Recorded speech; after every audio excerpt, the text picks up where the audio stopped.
अंबाला में बरसात जब जब आती है तब तब मुसीबत लाती है, जिसकी वजह से शहर वासियों को दिक्कतों का सामना करना पड़ता है। हर बरसात के अंदर आलम यही होता है, लेकिन बावजूद इस सब के प्रशासन द्वारा कोई ध्यान नहीं दिया जाता। अंबाला के निचले इलाकों में पानी भर जाता है और सड़कें जलमग्न हो जाती हैं। इसमें सबसे ज़्यादा बुरी हालत शहर के पास इलाकों की होती है। लोगों का कहना है वे सेक्टर में रह तो रहे हैं, लेकिन यहाँ सेक्टर वाली कोई सुविधा नहीं। हर बरसात में उन्हें परेशान होना पड़ता है। देखो, मैं तो ये ही कहूँगा कि एडमिनिस्ट्रेशन इसके जिम्मेदार है। एडमिनिस्ट्रेशन ने जो है मोटरें अपग्रेड करी और अपना जो है जनरेटर सेट मंगवा के रखे, पर अब वो रात को जब हम फ़ोन किया कहते डीजल नहीं है। तो ये जो भी जिम्मेवार जो इसके लिए लापरवाह हैं, ये एडमिनिस्ट्रेशन के जो लोग हैं ये जिम्मेवार हैं। जब जनरेटर सेट रखा है, डीजल उनको मेंटेनेंस का दिया हुआ है, पता है कि सेक्टर का निकासी सिर्फ पंपों से ही है, तो उसका निकासी किया जाए ना। तो अगर ये अपना जो एडमिनिस्ट्रेशन प्रॉपर टाइम से जो है ये जनरेटर से चलाए तो इतना बुरा हाल ना होता। अब घरों के अंदर 1-1 फुट पानी आ गया, अभी तो पानी नहीं निकला। सामान खराब हुआ है काफ़ी। हाँ, सामान भी ख़राब हुआ है, सामान सोफ़ा सेट वगैरह जो है बेड पानी आ गया उसमें। अब जाके पानी थोड़ा अंदर का निकला, अभी बाहर का तो आपने देख ही लिया है।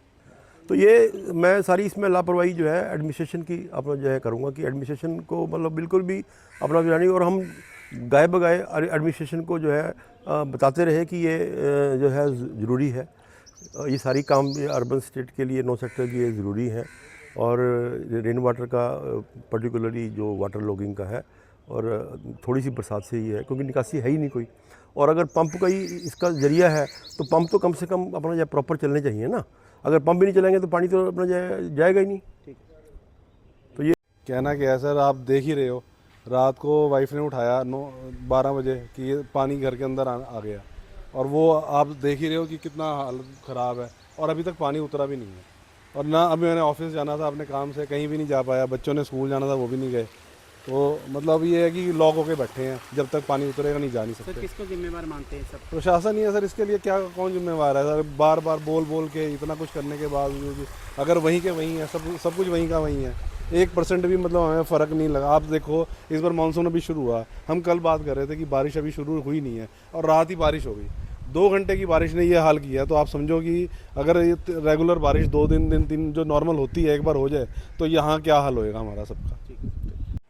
ये तो अब हमारे सेक्टर की रूटीन बन गई है। बारिश चाहे आधे घंटे की हो, चाहे घंटे की, चाहे 2 घंटे की हो, यहाँ तो घर के आगे तो नहर बन जाती है। आप अभी भी अपने कैमरे से दिखाओ लोगों को कि हमारी पोजीशन क्या है, हम किस हालत में रह रहे हैं। रात के 2-3 बजे बारिश बंद हो गई होगी, उसके बाद भी यहाँ ये हाल है कि पानी की कोई निकासी नहीं है।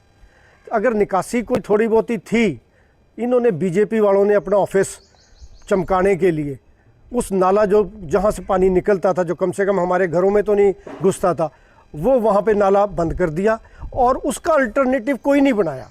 अगर सेक्टर से पानी बाहर ही नहीं जाएगा तो क्या होगा? उसका सेक्टर के अंदर लेवल बढ़ेगा तो लोगों के घरों के पानी जाएगा, और लोगों को मतलब परेशान करने वाली बात है। ये अपनी राजनीति चमकाने के लिए रेजिडेंट्स को दुखी कर रहे हैं। मेरे तो हैरान हुए ऐसी राजनीति पे। में प्रदर्शन भी किया गया था, अभी इसी बात को लेकर मंत्री जी से मिले थे, क्या कहेंगे? मैंने क्या क्या नहीं कर रहा। पिछले साल से मैं, जब मेरे घर में ऐसा इंसिडेंट हुआ था कि मेरे फैमिली को करंट लग गया था, उसके बाद मैं बाहर निकल गया हूँ। मैं पहले शर्माता हुआ बाहर नहीं निकला, टॉलरेट करता रहा। 25-26 साल में टॉलरेट करता रहा इस सेक्टर की हालत। कोई बात नहीं जी, कोई बात नहीं जी, गाड़ी में निकल जाते हैं जी, घर में कम से कम पानी नहीं घुसता था। अब तो हालात ये हो गए हैं पिछले 1 साल से कि मैंने डीसी साहब को जाके मेमोरेंडम दिया, उसका कोई असर नहीं। प्रेस कॉन्फ्रेंस करी, कोई असर नहीं।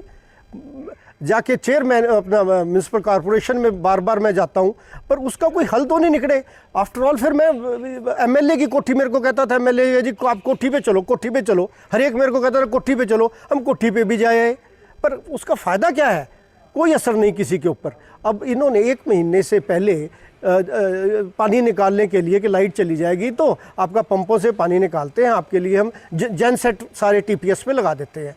1 महीना हो गया जेन सेट को खड़ों को, हमें देखते हैं कि खड़े हैं। जब उनको चलाने की टाइम आया तो पता चला कि उसमें डीजल नहीं है। अब देखो नेग्लिजेंस कितनी है कि उनका 1 महीने का तो आपने रेंट सरकारी खजाने से दे दिया, पर उसका फ़ायदा क्या हुआ जब तक उसमें डीजल ही नहीं है। अब डीजल बगैर लाइट चली गई, जेनसेट चले नहीं, मतलब आधे घंटे में घर का पानी का लेवल 2 इंच से लेके 9 इंच पे एकदम पहुंच गया आधे घंटे में। क्यों? क्योंकि कोई और बाहर रास्ता ही नहीं है निकालने का जी। क्योंकि नाकामी है मंत्री जो है काम कराने में सक्षम मंत्री सुपरवाइज नहीं कर पा रहा।